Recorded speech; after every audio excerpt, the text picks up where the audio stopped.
Container ലോറിയിലേക്ക് സ്വന്തം car ഇടിച്ചു കയറ്റി അനുജ എന്ന അധ്യാപികയെ കൊന്ന് ആത്മഹത്യ ചെയ്ത അല്ലെങ്കിൽ ഒരു അപകടമുണ്ടാക്കി മരണപ്പെട്ട ആ സംഭവം നടന്നിട്ട് ദിവസങ്ങൾ കഴിഞ്ഞു. ഈ അപകടം നടക്കുന്നതിന് മുമ്പ് അല്ലെങ്കിൽ ഇത്തരത്തിൽ വാഹനം അപകടത്തിൽപ്പെടുത്തുന്നതിന് തൊട്ട് മുമ്പാണ് മറ്റൊരു വാഹനത്തിൽ നിന്ന് അനുജയെ മുഹമ്മദ് ഹാഷിം എന്ന ഈ സ്വകാര്യ ബസ് ഡ്രൈവർ ബലമായി പിടിച്ച് കയറ്റുന്നത് അല്ലെങ്കിൽ പിടിച്ച് കയറ്റി കൊണ്ടുപോകുന്നത്. ഇവിടെ ഒന്ന് രണ്ട് ചോദ്യങ്ങൾ ബാക്കി നിൽക്കുന്നുണ്ട്.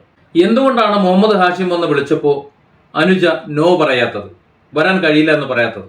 അനുജയും തൻ്റെ സഹാധ്യാപകരും എല്ലാം വിനോദയാത്ര കഴിഞ്ഞ് വാനിൽ മടങ്ങുകയാണ്.